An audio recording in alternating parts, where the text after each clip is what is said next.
રાજકોટ શહેરના શ્રી રાધે કૃષ્ણા ડેકોરેશન ગ્રુપના દીપકભાઈ આહિરના માર્ગદર્શન હેઠળ તેમજ જય મુરલીધર યુવા ગ્રુપ રાજકોટના કાર્યકરો દ્વારા ખંભાળિયા તાલુકાના મોવાડા હાઈવે પર દ્વારકા જતા પદયાત્રીઓ માટે સેવા કેમ્પનું આયોજન કરવામાં આવ્યું। આ કેમ્પમાં સવારે નાસ્તો અને બપોરે શુદ્ધ તથા સ્વાદિષ્ટ ભોજન અને રાત્રે કાઠિયાવાડી ભોજન, મેડિકલ, દરરોજ બપોરે શેરડીનો રસ જેવી સુવિધા આપવામાં આવે છે।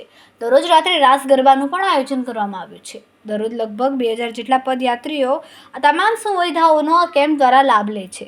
સમગ્ર રાજ્ય તેમજ રાજસ્થાન, મધ્યપ્રદેશ અને ઉત્તર પ્રદેશથી અસંખ્ય યાત્રીઓ ધૂળેટી પર્વ મનાવવા દ્વારકા પદયાત્રા તેમજ વાહનો મારફત દ્વારકા તરફ જઈ રણછોડના નાદ સાથે નીકળી ફૂલડોળ ઉત્સવ દ્વારકામાં મનાવવો એક લાહો માનવામાં આવે છે। રાત્રે રોકાણ થતા થાકેલા યાત્રાળુઓ માટે માલિશ કરી આપવામાં આવે। કેમેરામેન નૈતિક ધાવડા સાથે રિપોર્ટર ઉપેન્દ્ર ધાવડા, માનવ પ્રભા ન્યૂઝ, જામ ખંભાળિયા।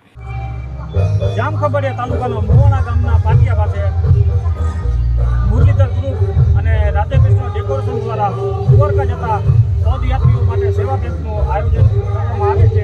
તો તેમના આયોજક શ્રી શું આપનું નામ?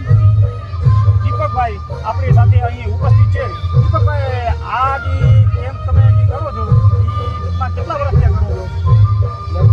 મંગળવારનો કેમ્પ પહેલો વર્ષ, બાકી નાસ્તામાં વર્ષો વર્ષ કરતા 5 થી 6 વર્ષ આ વર્ષે એવું થયું કે આપણે કંઈક મોટું કર્યું, સીધું ચાલુ કરી દીધું, મોટા કર્યું છે।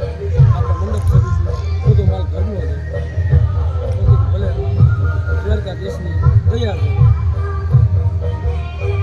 કેટલા દિવસથી આ કેમ્પ તમે ચલાવો છો? 4 દિવસ।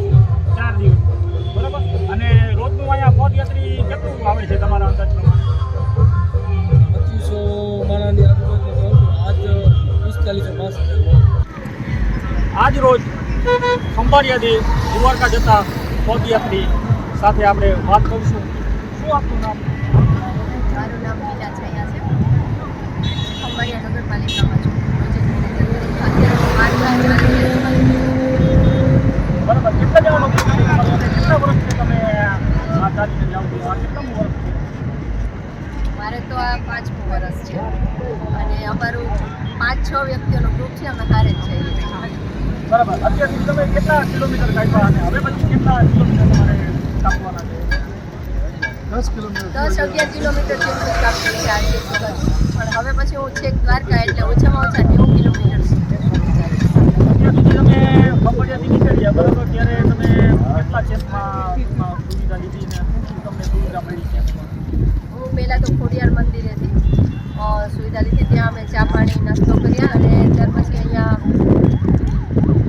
મોવાડિયાના પાટિયાનો કેમ્પ છે, ત્યાં અમે ઠંડુ પીધું એટલે 2 કેમ્પની મુલાકાત લીધી। ખરેખર કેમ્પવાળાઓ બહુ સરસ સેવાઓ આપે છે।